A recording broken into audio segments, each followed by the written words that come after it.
So guys, kung nakikita niyo yung bundok na yan, dyan tayo mapasok, dyan tayo magdi-deliver mamaya. Nakakatakot dyan. So ngayon guys, magdi-deliver tayo sa pinakaayon kong dalhan, bundok. Oh guys, bundok. Tama yung narinig niyo, bundok. Yung bundok na yun, dun tayo mapasok. Tapos ang daan yan ay doon tayo malikot. Sana makuha guys, isang item lang itong papasukin natin.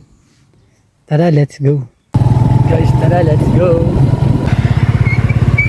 Guys, din nga pala tayo papasok. Papunta sa Sitio Balonbon ng Milgar. Siya na guys. So ito na guys, isang item po yung dadalhan natin dito sa bundok. Sana naman po guys, makuha nila.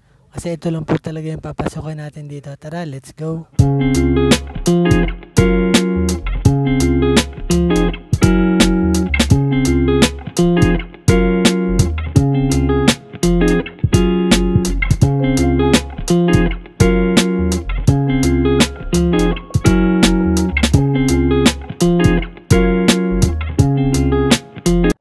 So guys, dito nga ay napatigil ako saglit kasi sobrang ganda ng bundok. Kasi ganda mo guys, ay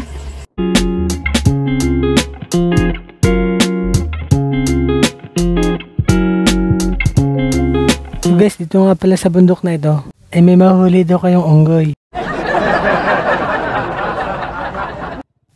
Kasi sobrang dami daw po ng unggoy dito sa bundok. So guys, gusto nga manghuli ng unggoy kaso merap daw, nangangagat. Di naman siya makagat oh, sobrang ama ng mukha niya. So guys, dito nga po nakatitingin tayo sa bahay nila. Sana naman po guys makuha nila. Tapo! Tapo! Madam, dito nga po kaya no? Kay may deliver po. Can't buy me love. Ay, nandun ang bahay. Ano daw bagay? Umorder po sa Lazada. Sige po, patanong nga po. Sige ba dahil nag-iisa lang po ano pinasok ko sa bundok.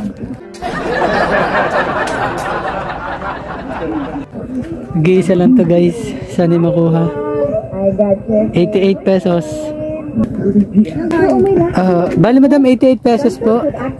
So guys, dito nga sa putong ito ay parang tagilid tayo. Parang hindi yata makukuha.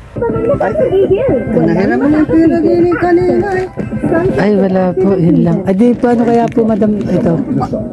Ano kaya ari? At maganaon. Hindi ko po makontak madam. Itatanong ko sana kung nandito dahil malayo po ito. Malayo po. Oh. So guys, malayo din po kasi ito. Sa gitna po ito ng bundok. Meron bang din kanina daw ng pera? Wala. Ay hindi kaya po madam mababayaran. Hindi na po. Yun lang. Ano ka pa sabi ni ate po? So guys, tagilid yata. Nakakamay tagilid. So guys, dito nga sinubukan ko kay ate kung mababayaran niya yung item na halagang 88 pesos. Laro ang kalaban. Ito. Parang bagyatan ba to? Hindi ko nga din po alam madam kung anong laman niya. Tingnan mo, titinan ko pa yung pangalan. Hindi ko nga din po makontak.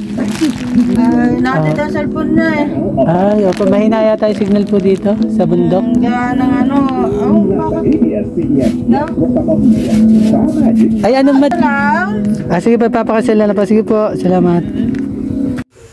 So guys, yun nga po, hindi nila nakuha yung kanyang order sa Lazada. Na halagang 88 pesos. Hindi ko na nga din po pinilit si ate na mabayaran. Kasi wala din daw po silang hawak na pera. Kaya sa puntong yun, naunawaan natin sila. Pero sana maisip din po nila at ang mga ibang na-order na bago pa tayo makarating sa lugar na yon ay sobrang hirap na. So yun guys, pauwi na po ulit ako. Palabas na po ulit ako dito sa gitna ng gubat. Sige po, ingat po sa atin. Salamat po sa panonood. Ingat po kayo palagi. Ride safe.